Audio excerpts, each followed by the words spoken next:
Assalamualaikum warahmatullahi wabarakatuh.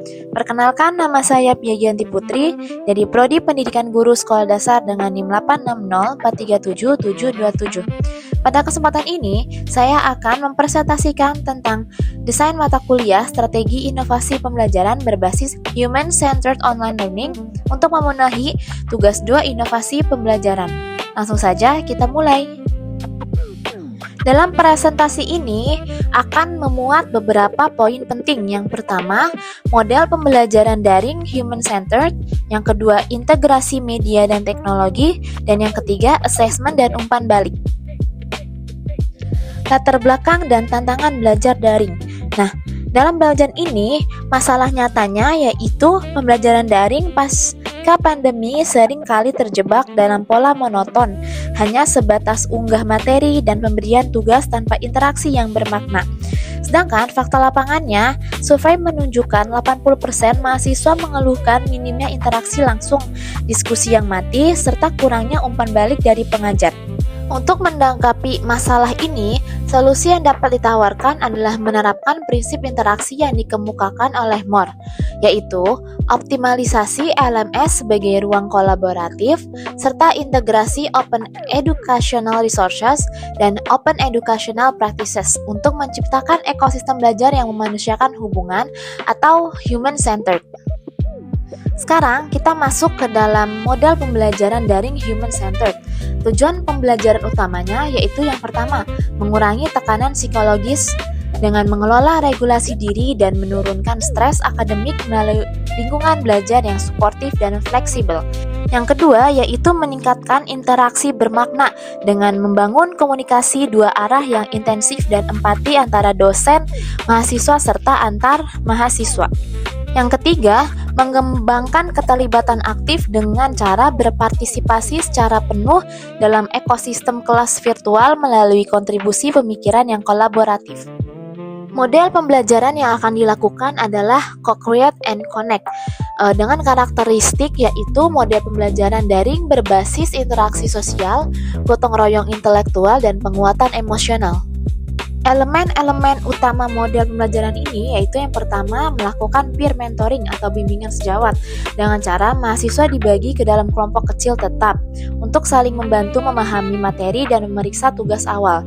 Yang kedua yaitu sesi refleksi sosial dengan cara mengadakan sesi 10 menit di awal atau di akhir kelas virtual untuk mengekspresikan kondisi emosional menggunakan note meter atau jurnal refleksi singkat. Sedangkan yang ketiga adalah kolaborasi proyek daring dengan cara mengerjakan proyek inovasi pembelajaran secara berkelompok menggunakan papan digital kolaboratif.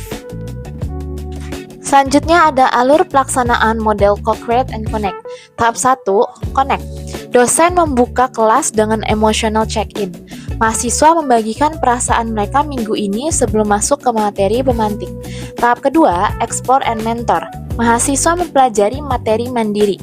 Jika ada kesulitan, mereka mendiskusikannya terlebih dahulu di kelompok peer mentoring masing-masing. Tahap ketiga, co-create. Kelompok bekerja sama merancang sebuah draft strategi inovasi pembelajaran di dokumen bersama atau bisa dibilang kolaborasi proyek. Pada tahap keempat, yaitu reflect and share, perwakilan kelompok membagikan hasil kerja diikuti dengan sesi umpan balik apresiatif dari dosen dan kelompok lain ditutup dengan refleksi pribadi. Dalam model pembelajaran ini, dosen dan mahasiswa mempunyai perannya masing-masing. Untuk dosen mempunyai peran sebagai fasilitator pembelajaran, yang kedua sebagai motivator dan pemberi dukungan emosional. Selanjutnya ada pembimbing diskusi dan proyek, dan yang keempat pemberi umpan balik yang membangun, memperbaiki, dan memberikan solusi.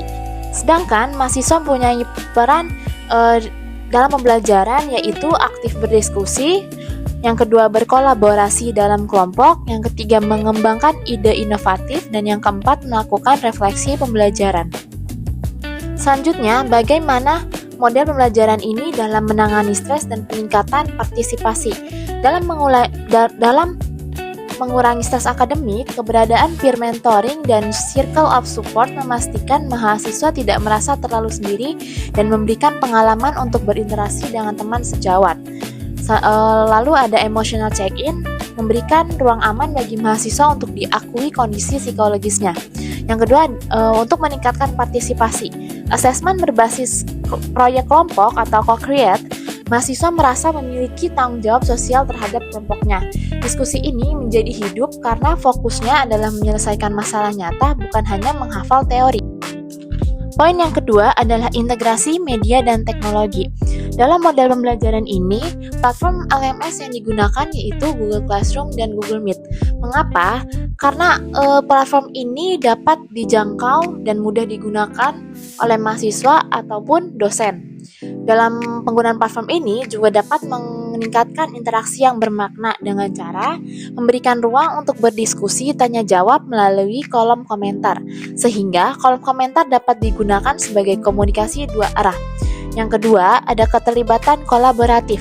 Integrasi LMS Groups yang terhubung langsung dengan Google Workspace for Education seperti Google Docs atau Google Slides di dalam LMS sehingga mahasiswa bisa co-create tanpa keluar dari ekosistem kelas. Yang ketiga, umpan balik sosial dan dukungan emosional. Umpan balik ini dilakukan dengan menggunakan fitur penilaian sebagai apresiasi partisipasi mahasiswa serta memberikan umpan balik yang membangun. Dosen dapat mengadakan sesi khusus untuk mahasiswa bercerita mengenai kesulitan pembelajaran yang dialami, dan diskusi kelompok membantu mahasiswa tidak merasa belajar sendiri. Pada model pembelajaran ini, Open Educational Resources yang digunakan yaitu sumbernya berasal dari artikel jurnal yang open access dari portal Directory of Open Access Journals atau DOAJ dengan judul yang sesuai dengan topik strategi pembelajaran inovatif. Jenis lisensinya yaitu Creative Commons Attribution Share Alike. Lisensi ini memungkinkan materi digunakan, dimodifikasi, dan dibagikan kembali dengan tetap mencantumkan sumber. Bagaimana prinsip 4R pada OER ini diterapkan? Yang pertama, reuse atau menggunakan kembali. Materi OER dapat diunduh dan digunakan kembali dalam pembelajaran. Yang kedua, revise atau merevisi. Materi yang diunduh dapat disesuaikan dengan kebutuhan mahasiswa. Yang ketiga, yaitu remix atau mengombinasikan. Materi dapat dikombinasikan dengan bahan ajar lain untuk membuat bahan ajar baru. Yang terakhir, redistribute. Materi yang sudah dimodifikasi dibagikan kembali kepada mahasiswa. Pemanfaatan OER mencerminkan praktik Open Educational Practice karena mahasiswa tidak hanya menjadi konsumen pengetahuan, tapi bisa ikut andil dalam revisi atau menambahkan bahan ajar ke dalam sumber pengetahuan. Yang kedua, materi yang lebih fleksibel dan inovatif. Yang ketiga, pembelajaran menjadi lebih terbuka dan interaktif. Yang keempat, akses belajar menjadi lebih luas.